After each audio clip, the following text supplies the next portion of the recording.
Mirëmëngjesit të nderuar shikues, jeni me edicionin e lajmeve të orës 8. Sot mblidhen deputetët e zgjedhur të Kuvendit të Kosovës për konstituimin e legjislaturës së 11.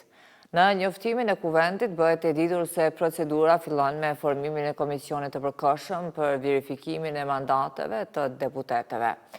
Menjëherë pas paraqitjes dhe miratimit të raportit të këtij komisioni, deputetët bëjnë betimin ndërkaq më pas vazhdon procedura për zgjedhjen e kryetarit të Kuvendit.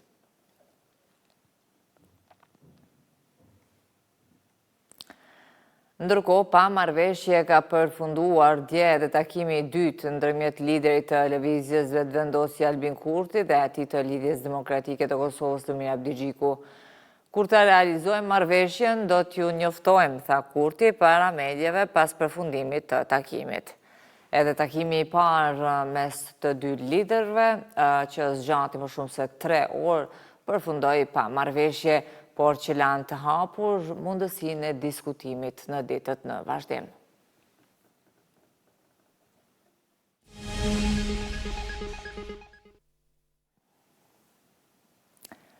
Një incident i rënd ka ndodhur rreth orës 22 në Gjilan, ku një vetur ka shpërthyer në rrethana ende të pasqëruara. Zëdhënësi i policisë për rajonin e Gjilanit, Ismet Hashani, deklaroi se në vetur kanë qenë 2 persona, vozitësi dhe një pasagjere, ku me këtë rast vozitësi ka pësuar lëndime të rënda dhe është dërguar me urgjencë në spital, ndërkaq pasagjeri është lënduar lehtë. Sipas tij, ende nuk dihen motivet e këtij rasti të rënd.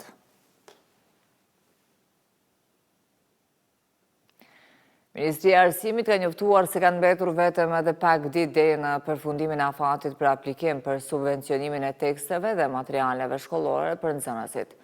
Në njoftimin e ministrisë thuhet se deri tash nëpërmjet platformës e-Kosova janë planuar mbi 144.000 aplikime për përfitimin e subvencionimit, ndërkohë që procesi i aplikimit vazhdon të mbetet i hapur deri më datën 9 gusht. Ministria rikujton se para aplikimit prindërit duhet të sigurohen se gjirologaria bankare është aktive dhe e saktë, si dhe të dhënat e tyre, se të dhënat në fakt të tyre në platformën e Kosova janë të përditësuara. Të gjitha aplikimet do të verifikohen nga shkollat përkatëse nga koordinatorët e autorizuar para se të procedohen për subvencionim.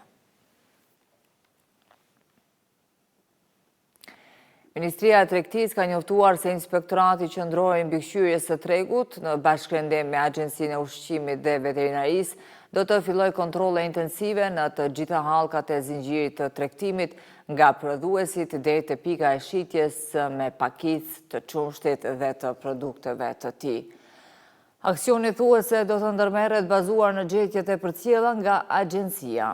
Produktet për të cilat konstatohet se etiketa nuk pasqyron përmbajtjen reale të produkteve do të tërhiqen nga tregu në përputhje me procedurat ligjore. Ndaj operatorëve ekonomik përgjegjës do të ndërmerren masa administrative dhe ndoshkuese, përfshirë shqiptimin e xhopave dhe masat e tjera të përcaktuara me legjislacionin në fuqi.